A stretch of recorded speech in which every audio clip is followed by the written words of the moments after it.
My day is not made until the Buffalo Bills make news. Man. This is amazing. You talk about a little quiet old feel-good organization exposing themselves. And Jerry Jones has to be sitting back saying, ha, ha, ha, y'all don't have it so bad in the Metroplex, do you? This is Brandon Beane, GM/president and owner, Terry Pegula, explaining why they fired Sean McDermott.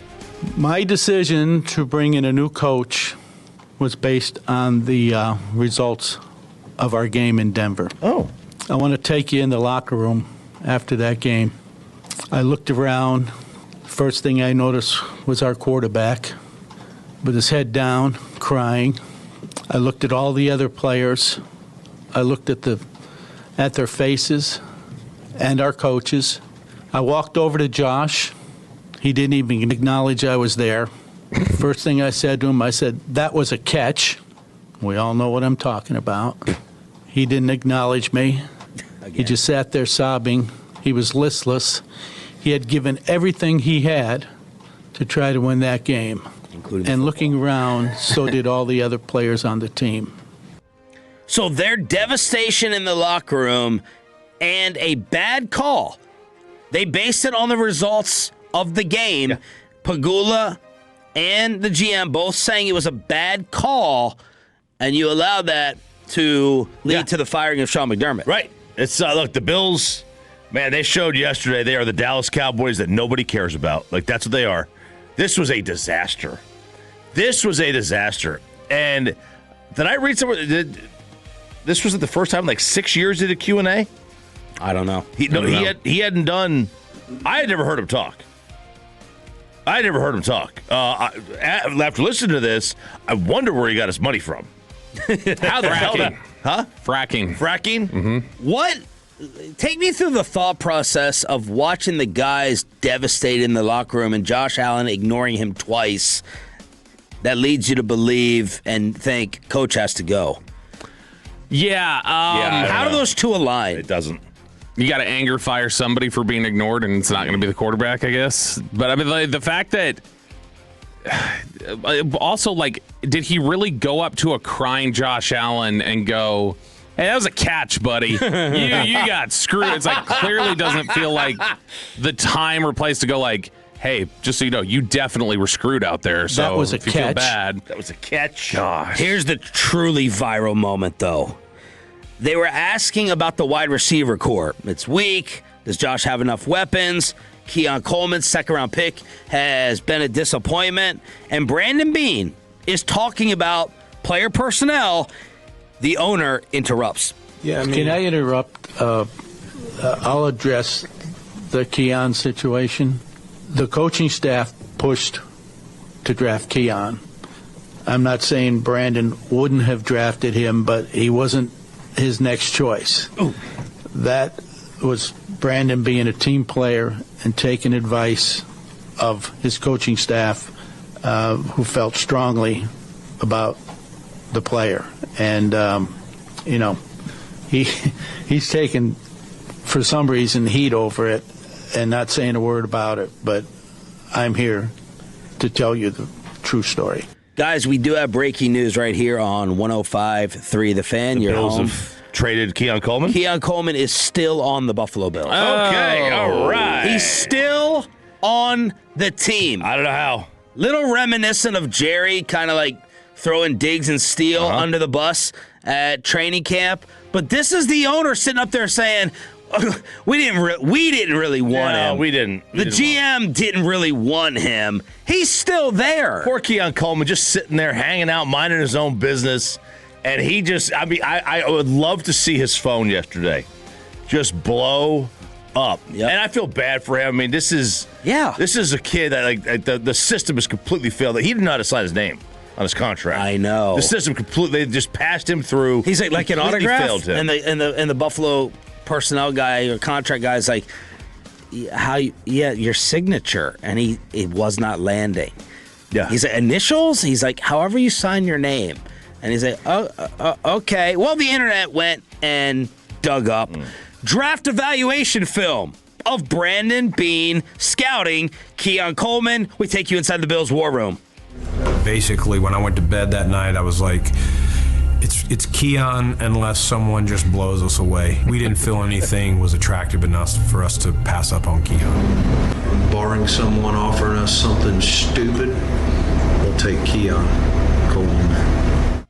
Then he's at the combine. Vontae Mack, no matter what. That's what that is. He's at the combine, and they're asking, like, one of the scouts, hey, any surprises? And he's like, Coleman ran a little slow. Brandon Beane goes, good.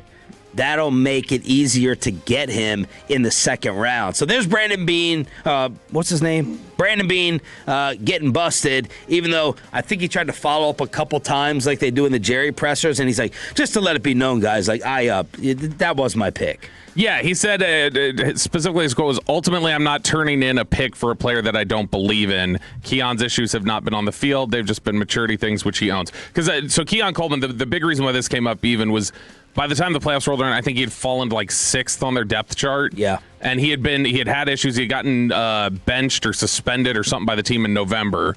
So he's had his issues. But for Pegula to just stand up there and tell people, like, hey, let me cut you off.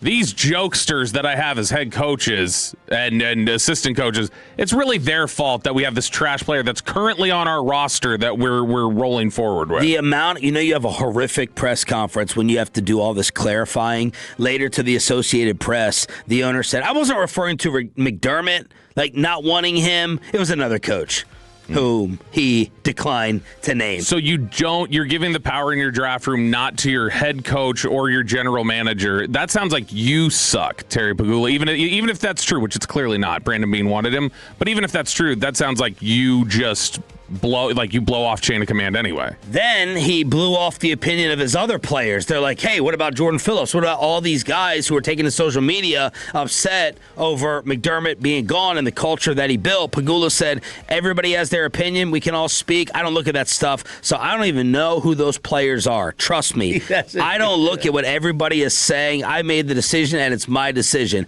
At least Jerry comes on here and is aware of like what the players have said. I know Tad in the PR department is like, hey, they're going to ask you about this. So-and-so went on social media. And Jerry never dismisses them totally, But here's Pegula being like, I don't even know who those guys are. I know that's worse than Michael Parsons. Yeah, this is bad. This is an awful look. This is an awful look for the Bills. The good news for them is that nobody cares about them. Like, that's the really good news. This will vanish. This will vanish like a toot in the wind by the end of the day. This also feels, there are Jerry parallels, but it also feels almost like Dumont-like Dumont and Nico, like some of the ways they flubbed things after the trip, where it's just like, do you realize what you just said? But is this how the rest of the country, this is 1 week for them, is this how the rest of the sports world looks at us? Yes. Every week? Guy, every month? Is this how they look at us? I listen. We're laughing at this, and we have a Jerry on twice a week. We all listen to a lot of. We all listen to a lot of sports stuff, news stuff, national radio. They all say every time, "Why is he still doing radio interviews?" They say that every single week. Why is he still talking? Yeah. And then this happens. Now this guy obviously is quite out of practice because. He sounded as clueless. I mean, I think, generally, if you've risen to success at that level, you should be able to get up there and, meet the media. Corporate speaking. Events. It's like Joe Shane hyperventilating. How do you get that job? You can't speak to the media. These are 20 beat writers. These guys wearing Bugle Boy jeans. What are you doing? You can't speak to them? And this guy here, whatever the hell that was.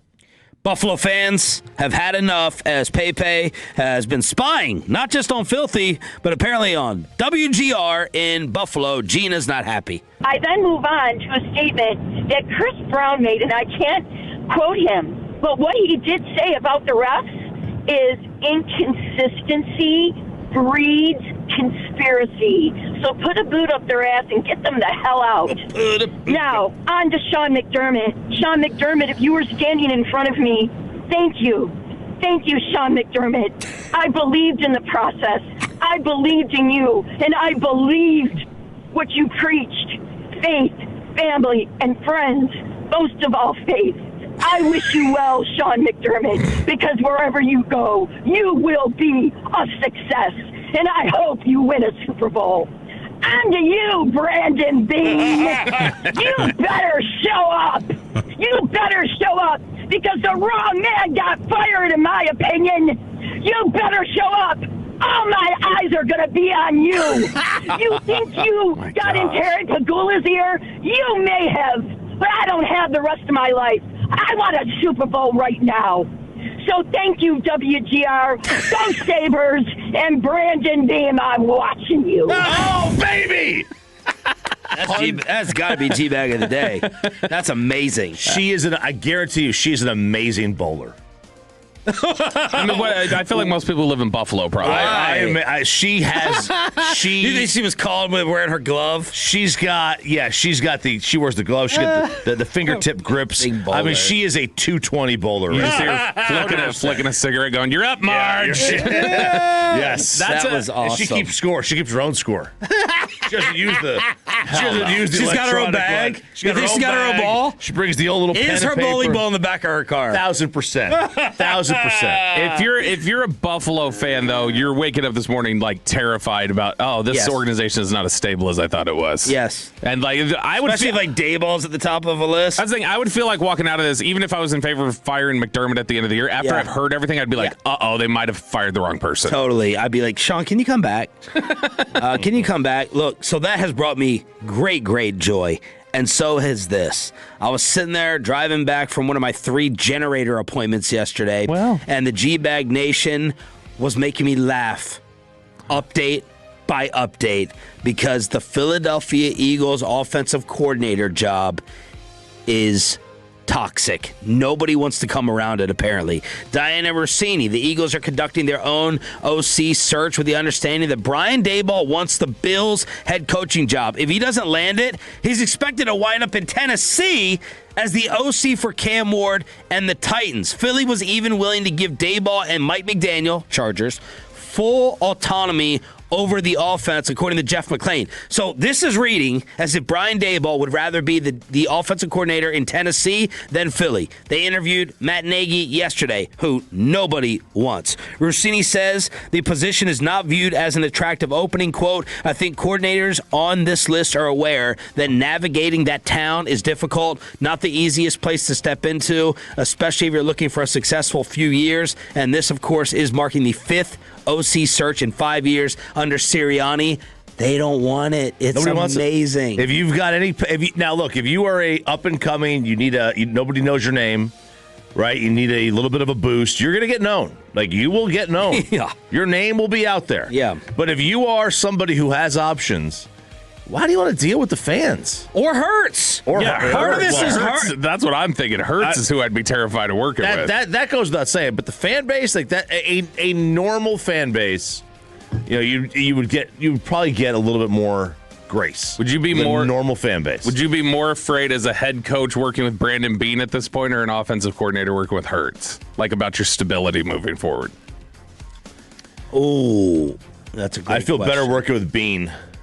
I think so, too. Bean did it, yeah. I mean, they held McDermott down for 8 years. Right. It's just now you look at it and go like, you've clearly exposed yourself as somebody who will throw people under the bus and lie. So that's everything happening in Filthy and Buffalo. My NFL offseason enjoyment cup is runneth over here.